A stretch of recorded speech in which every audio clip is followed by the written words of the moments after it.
Hi, it's Therese in Lostinpaper and I'm back to colour with you, and I've got these gorgeous fairies from this set here called Snow Fairies. It's a penny black set and there's 3 in total and they're all playing with snowballs, and I thought I wanted to use all 3 on one card. So I'll see how I go. Today's all about watercolouring with my Tombows, and I haven't used these a lot, so I'm still playing and learning. So this is actually my second attempt at this card. Initially, I stamped out my little scene.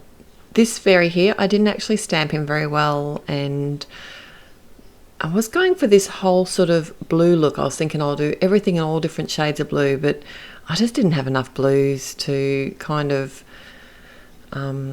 add the depth that I want. So I went on a totally different angle and I've gone bright instead. So because I'm going to be doing watercolouring, I've used my Ranger Jet Black ink and masked off the image that I want standing at the front.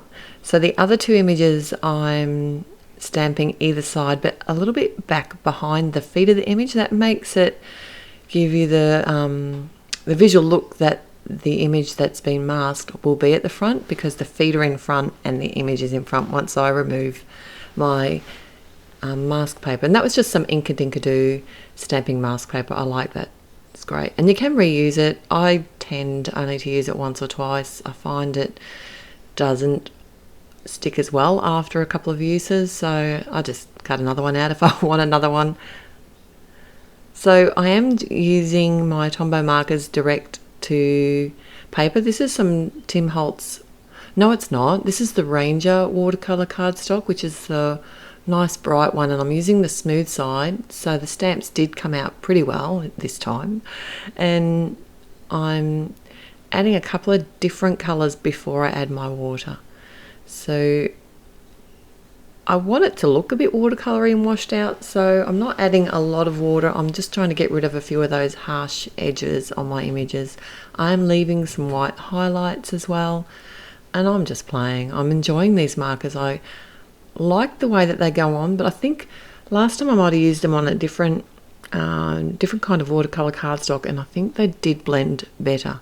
Well, at least the red did blend better. It's I found maybe I was just working in 2 bigger sections at a time. Once I started working in smaller sections, it was better. And I also did the other technique where I add the ink to a block and then pick it up with a wet paintbrush, and that did help me blend the colours much better. So I'm going to leave you with the colouring now. I'll be back when all of this is done and we're going to put the card together. I'll see you then.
So I am using the sentiment from the same set and have decided to emboss it on some American Crafts charcoal cardstock.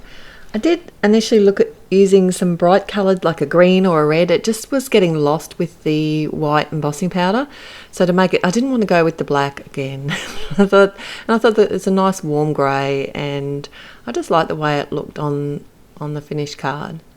So to put my card together, I am using lots of adhesive. This is my ATG gun, and because it's a watercolour cardstock, I am adding extra. Although it didn't particularly warp, I just wanted to make sure it wasn't going to peel away. Always check and make sure I've got my card going the right way. I've put them on, my card fronts on too many times not to check nowadays. This makes more work, otherwise you've got to cut it, pull it all apart, trying not to rip things, try not to bend things. Yeah, it's not worth it.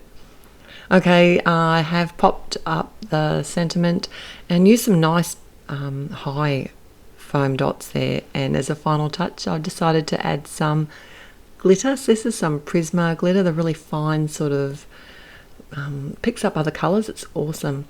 And my quickie glue pen. So how I do that is I just add some really fine dots to the areas that I want the glitter, and I can drop the glitter on and then just catch it in a coffee filter. And you don't need to actually add a lot of the glitter, it adds heaps of sparkle. Isn't that cute? Thanks for joining me. I'll be back again real soon. Hopefully you're getting on with your Christmas stash, and till then, happy paper crafting. Bye.